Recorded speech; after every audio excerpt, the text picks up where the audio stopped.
now, and I think it will continue to.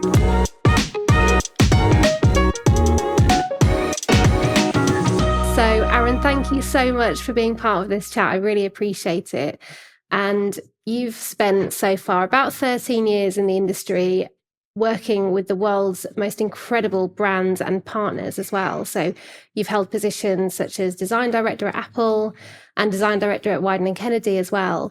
And you've achieved so much already. Like, I have to mention some of these awards. You've won an Emmy Award, multiple Cannes Gold Lions, D&AD Yellow Pencils, and you were named 7th in the Art Directors Club leaderboard for design in 2024. So first of all, congratulations.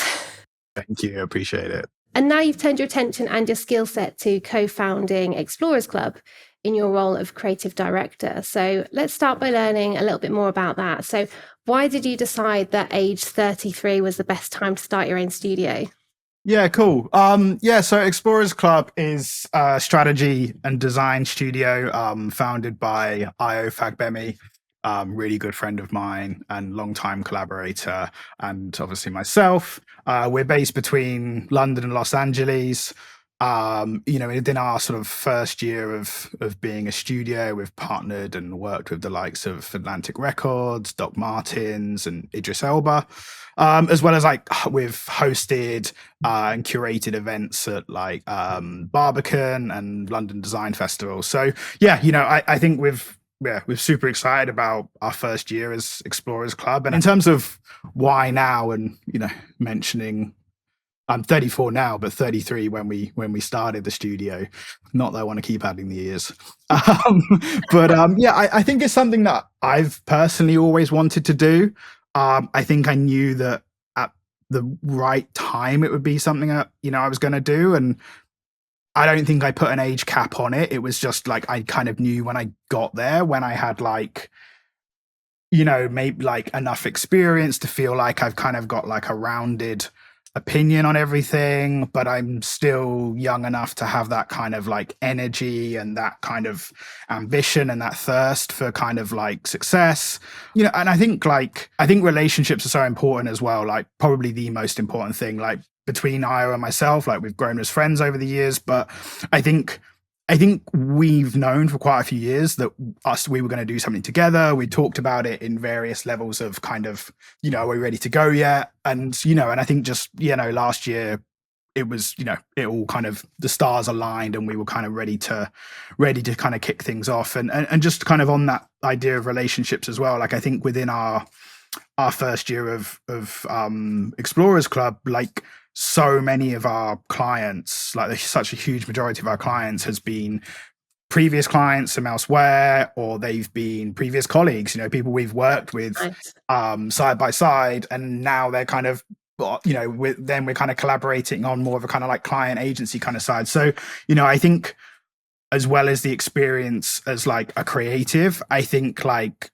starting an agency with like really great like relationships and people in your kind of community and network is so important as well. Totally. But I love what you said. Are we ready yet? It's such a fantastic notion for any founder to have. And some people just have that. And that obviously has been with you for a while. And I love to hear about that because it means that you have that ambition and drive that you need to succeed, which you obviously have in the last year. But that feeling of like, are we ready yet? Is that something? Have you always felt like you're going to have a creative career? How long have you known that is your kind of career cause? I was going right back to school. Like creativity was like, really high on the agenda for me, whether that was like art, design, music. So yeah, I think from an early age, it was kind of always there. And like, even seeing like small opportunities to like make money from it as a kid. Like I used to draw like band logos on people's like school books and stuff like that, and like probably charging like a chocolate bar or something, but I guess it's a transaction of such, right? So yeah, so I think early on I kind of always knew, and it was like I think kind of then going into kind of like further education, I was actually like really torn between sport, art, and music. Okay. And it was actually it was funny. going into that further education opportunity within the UK, I wasn't able to do all three of those things. I don't know if you remember this back in the time, but you were kind of forced into choosing into buckets, Yeah. and like, you can't have this because it clashes with the timeline, and that was incredibly frustrating for me at the time. Like, there was like three passions that I really had, and I wasn't able to follow them all and really discover deeper which one was going to be right for me for the rest of my life, which is crazy when you're like 15, 16, right? And you're like, yeah, you've got to choose which two to ditch now. Okay, I guess I'm dropping sport and music then. Like, like, So would you say that the education system that we had almost forced your hand a little bit to, definitely. Yeah, definitely. yeah, So, I remember in the UK, obviously there's like A levels or like diplomas, and like, if I wanted to do A levels in each of those, and there wasn't a college in Norfolk that allowed me to do all three of those. So I was like, well, if I'm gonna do one, I don't want to fill the other buckets with like geography and something that isn't personally for me. So I was like, I might as well do a diploma. And it was right up to the wire. I remember doing like music tech, like kind of like induction sessions, and was like, do I want to go into like recording and like that kind of thing? I was playing in bands at the time, and I think there's always a really interesting crossover of like music and art, and so many people I've met even further in my career, like having that kind of like background of playing in bands and stuff like that, and what yeah. that kind of means for how we approach creativity is really interesting. But yeah, I'd say my hand was kind of forced, really. It wasn't so much a toying cost. Like, I confidently lent into doing graphic design, but it was it was pretty much up to the wire of like where I was going to go as a mid teenager choosing the rest of my life. Well, I mean, you obviously chose correctly. And we can't not mention the fact that we were in design tech lessons together. Yeah, So yeah. obviously I saw the brilliance early on.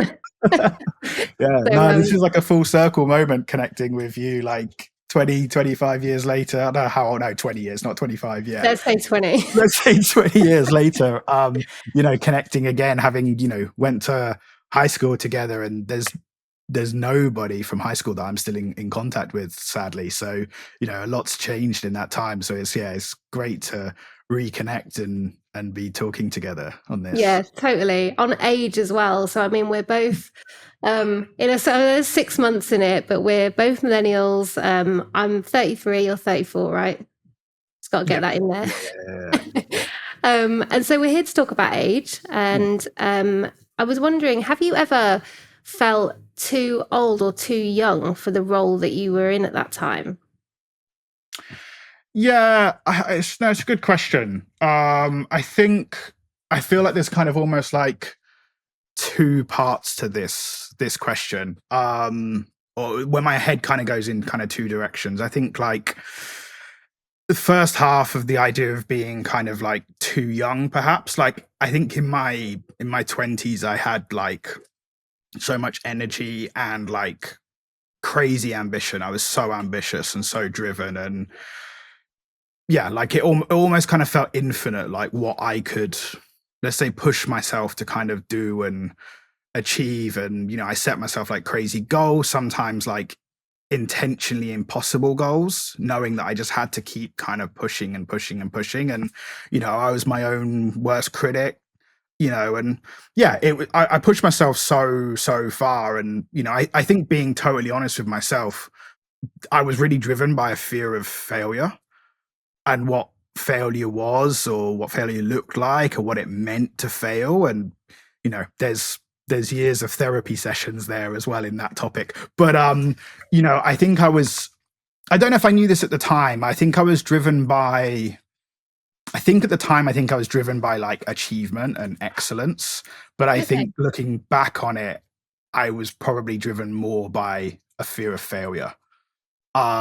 Which I think I'd kind of definitely kind of pushed on myself. And so yeah, I think that's kind of like, that really pushed me in my young 20s. And I desperately wanted to get like I said, these kind of crazy goals. And I think one of them was like, I was desperate to be like a creative director or a design director by the age of like 28. I Wow, was that's just like, punchy. so that was what I had really kind of pushed myself to do. And and I did it, admittedly only by like a couple of weeks of the last year of my 28th.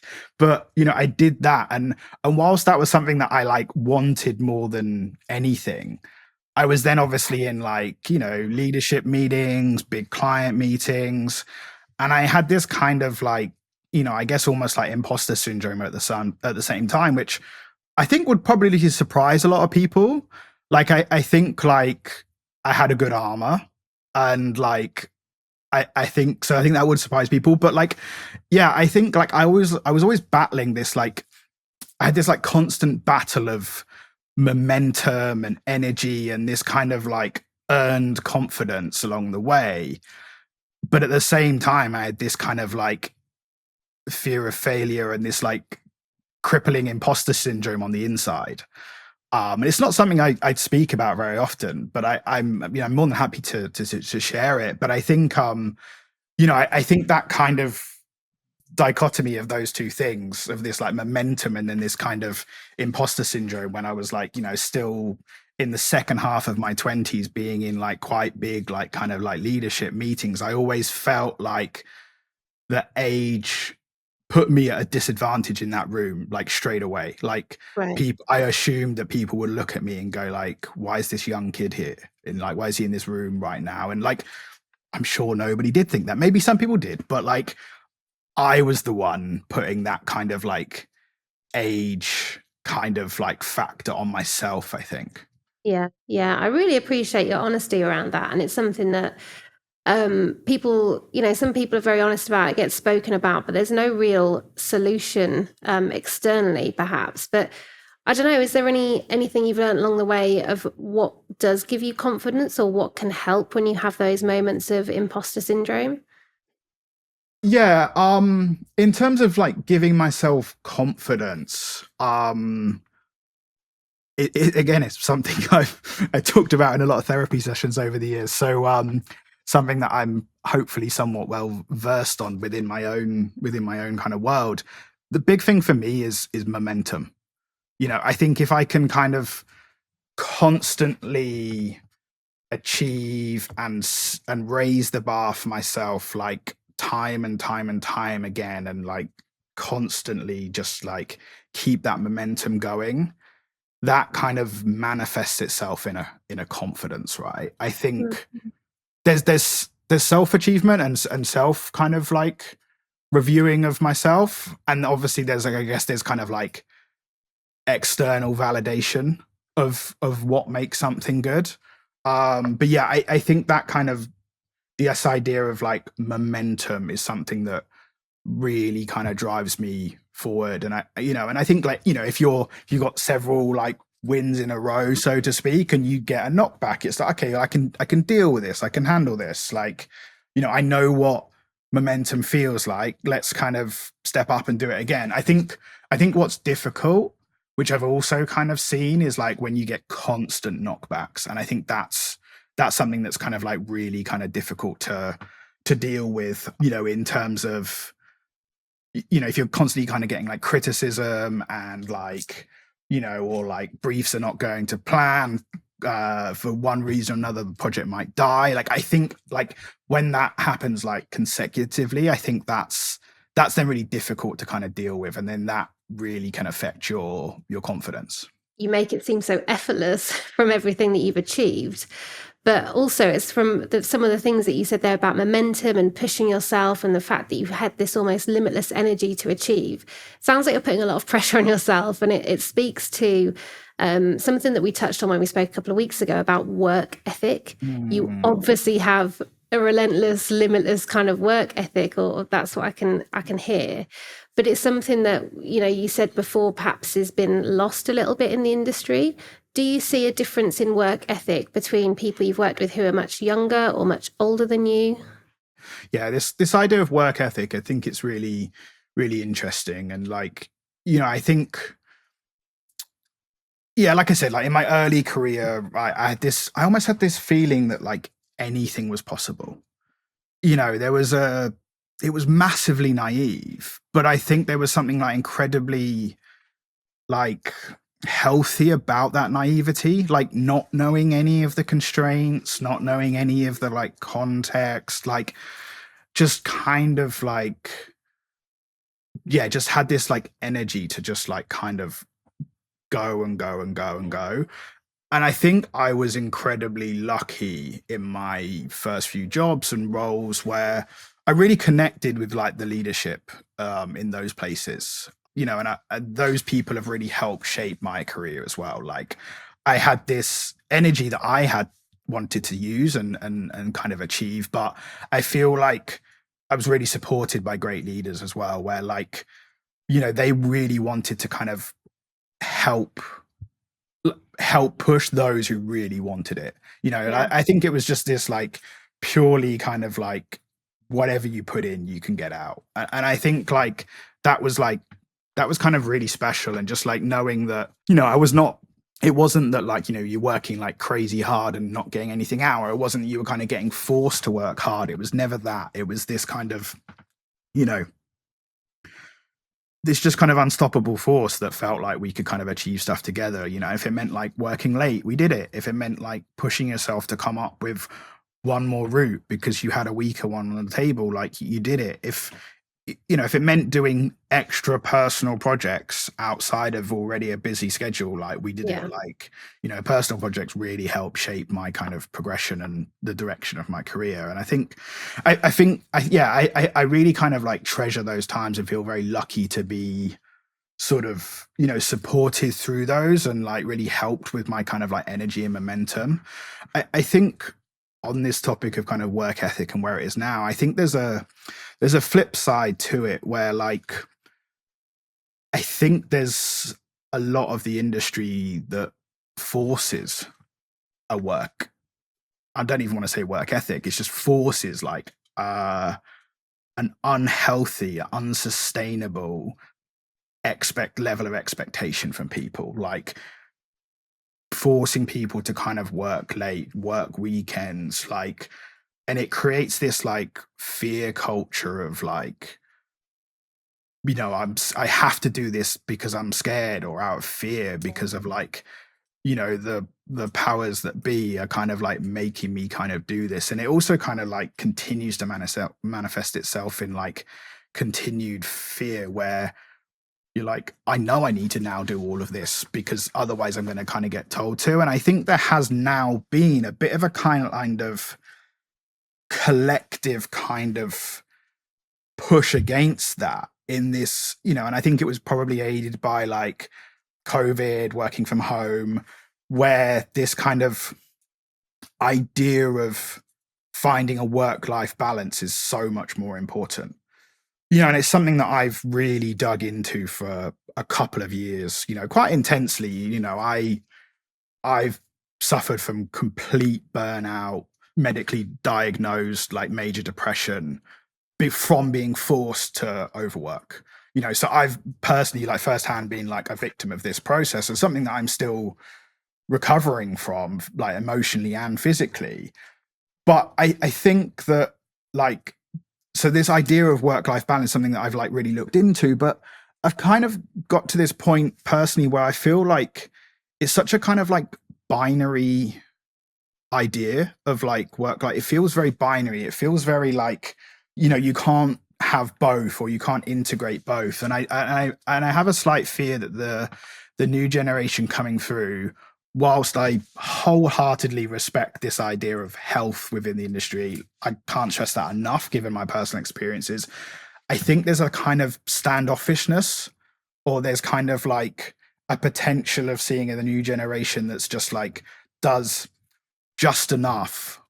Whilst I like wholeheartedly respect this idea of like balance and health, I do think the industry, particularly in the younger generations, is losing this kind of like energy, this naive like energy of just like pushing and pushing and pushing because they can succeed as well. You know, they can achieve. Like I think, you know, I think that kind of maybe that kind of like drive is as a direct result of being forced to overwork, we're almost now so far the other end of the scale where people have lost that kind of passion and energy. And I think the creative industry should be full of passion. That's why I got into it.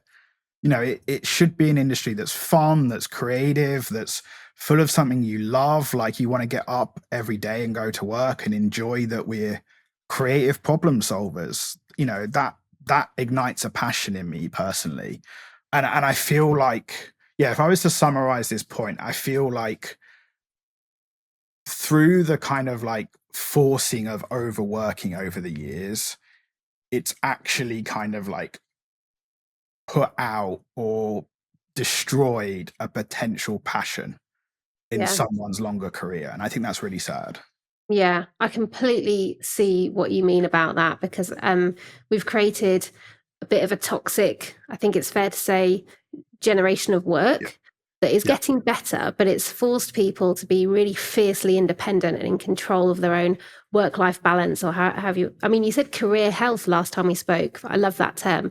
More in control of their career health, and so that fierce independence has translated into being a bit less collaborative, but perhaps a bit less involved in the industry. And that's something we need to fight back for, I feel, because we do need to invite people back into the creative industries.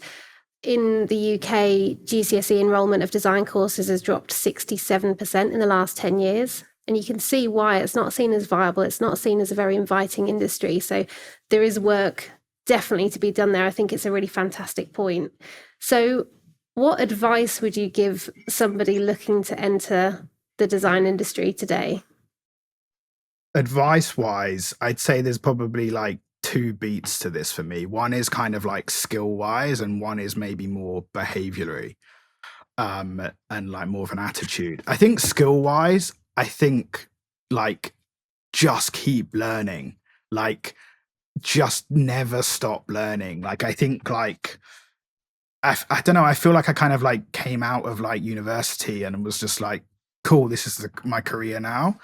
And like, I kind of made it like to this point. And I think like, I think just keep learning, like look at the speed of like the way technology is kind of developing, like, embrace every new tool that kind of comes our way, or even better, like go looking for new tools, right? I think I kind of feel like at uni I was told to focus on one area of the industry and become like an expert at it. It makes you kind of more employable.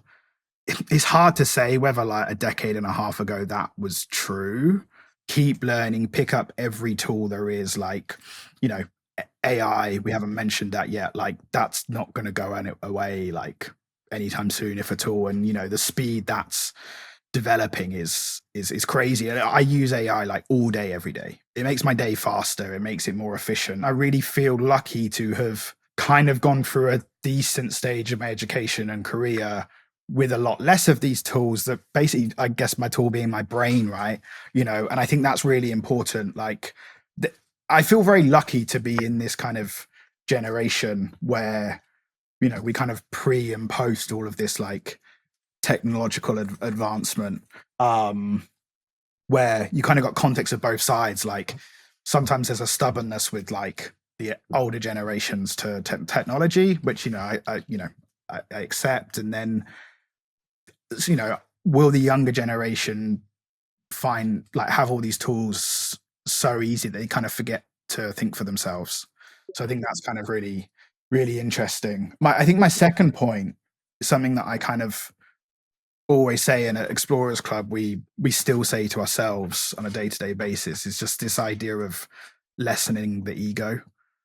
Take your ego out of the situation. I read so many books in the last year about ego being the enemy and things like that, because like I think when your ego gets in the way, it clouds your judgment, your decisions become illogical, emotional, obviously, instead of illogical. And I think like lessen your ego and just never stop learning, be that skill wise, like I said, or whether that be kind of like more about like, your behaviors to how, like who you are in the room or how you approach conversations. And I think that's, I don't know if someone ever told me that. I think it's just something that I kind of like learned along the way. I think probably something I have really discussed a lot. And just, yeah, I think this idea of like lessening the ego is so important, I think, to your kind of like long-standing growth. So you spoke a little bit, you hinted at some of the strengths and perhaps areas watch out for different generations there, for younger people to have this wonderful naivety that allows you to keep learning, and obviously being digital natives is a super helpful thing at the moment, through to people, older creatives who are perhaps a little bit stubborn and not quite as tech savvy. I think that's an assumption we can draw. Is there a peak age for working in design right now in your eyes? I think again, like I'm not trying to intentionally answer every question with two answers, but I feel like I feel like it really depends on the role within the design industry. I think if we were to, if as soon as you say design industry, I think my gut anyway, I'm sure lots of people's would be to be like a designer, like a maker, a doer. And I think if you are that, you're the one hands on, you're the one like coming up with the ideas, being aware of like current trends, tastes, like what the audience understands, and you're just an absolute killer at making stuff and your craft is excellent. I think like, that's your late 20s, your early 30s. I think that's the stage you're kind of at, and I think that's the stage where you're probably the most desirable, the most sought after, the most employable as well. Like at that age, you're just on it.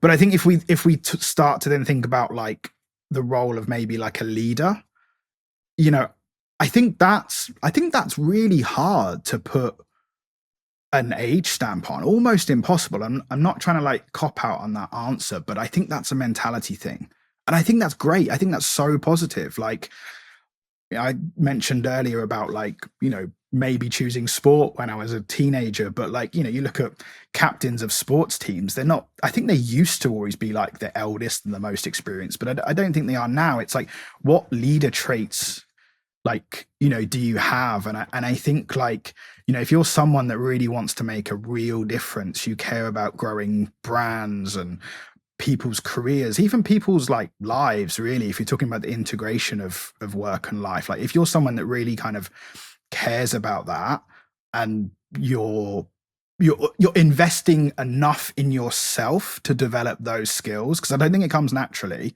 I think if you're investing enough in your skills to be able to develop other people's careers and something that you really care about and you want to champion, I don't know if there's a peak age for that. I think that's something that's incredibly kind of, movable depending on who you are. That fresh approach to leadership is not number of years served, but the qualities you can bring to a team. I think that's a thing we should all remember. It's very easy to work your way up a very obvious career ladder in design or in different roles within an agency, or a creative team.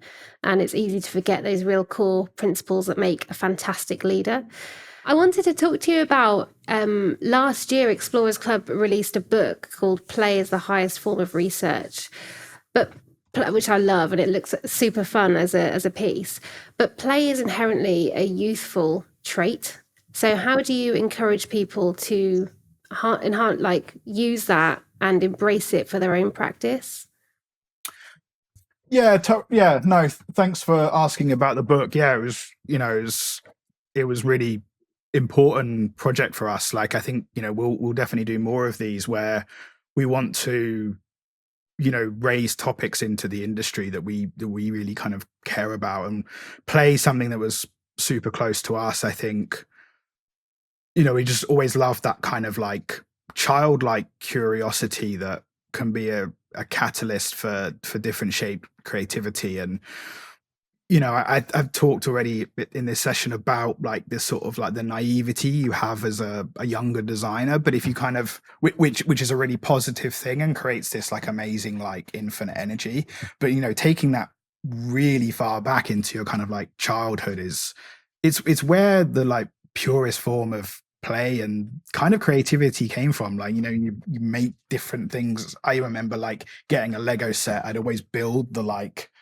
underworld scene thing as per the manual first, and then I'd like take it apart and build something that was totally like, you know, not on the menu, and just, and I think that kind of like discovery was so pure. And I think something that we really found from this book as well, because we spoke to like so many people from brands, creatives, designers, writers, people from like art galleries. And so, we spoke to so many amazing people within the industry to form the content of the book. And I think something that I really loved that came out of it was, again, this idea of like fearlessness. Like if you're a kid, you don't have any fear. You like nothing Yeah. can go wrong. And I feel like we've potentially lost a bit of that in the industry, maybe because so much fear is forced upon us. There's that fearlessness can't be present. And I think like just this idea of play just, yeah, really harnesses this idea of fearlessness and bravery within creativity. And I feel like it's something that we'd really love to kind of really continue to push forward at Explorers Club. I love that. I just want to play with Lego now. It's such a wonderful thing. It just like takes you to a place of mindfulness. And like you say, play is so good for us. It's literally enhances our health. So I think that's a wonderful thing to bring back into the industry, and a wonderful piece of, I guess, advice for us all to try that a little bit more. Have you had any advice from somebody of a different generation that you've really brought forwards and used in your career? Yeah, definitely. There's always one that kind of comes to mind. I know your question was a different generation. This person's only 5 years older than me, I think, so not quite a different generation. But yeah, Craig Oldham, who was one of my first kind of mentors when I sort of, told that story earlier of like, really being supported by leaders in the early part of my kind of story. He was one of those people, and we're now long-term friends as well, and speak as regularly as we can, and stay in touch. But someone I've always kind of looked up to as a creative and a person. But he said to me really early on, I don't know if he knows he said this, but he said, be interested, not interesting. I'm not sure it's even particularly his quote, but he relayed it to me. And that is so true today. Like, it's something that I just think about so often. And I think like, yeah, it just continues to kind of get a deeper meaning throughout my kind of career. I've talked earlier about lessening the ego and just constantly kind of like learning and, working with people in a way that you listen, you respect, you absorb, you help, and yeah, just keep learning from those around you, and just keep listening. And I think that like that just makes you a better creative, a better person. You've hit us through a few notes that really speak to me there, because our series of design events is called Common Interest, because of that same sort of borrowed quote around being interested. And I'm emailing Craig at the moment actually about speaking at our next All Agency Day. So it's a wonderful full circle moment. Thank you. To finish, I wanted to ask, how would you want people to describe you as a creative in 25 years? Wow, in 25 years. Yeah, let's go well into the future. You are 59. Retired and on a beach. Mate, same.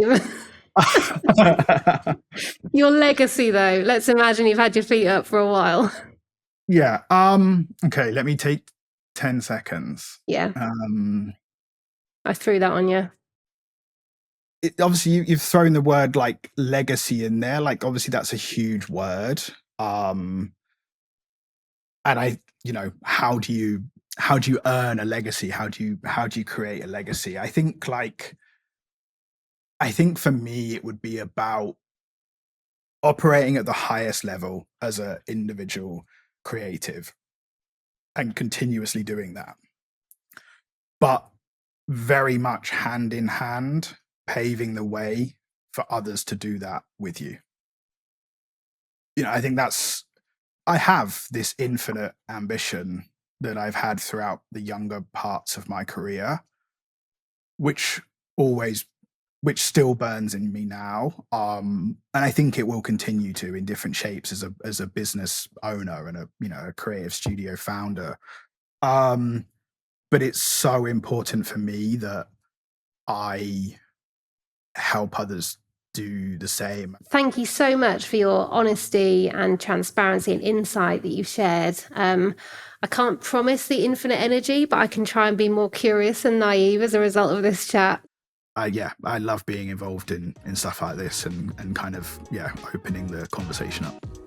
Awesome, super valuable. Thank you so much. No, I've enjoyed it loads.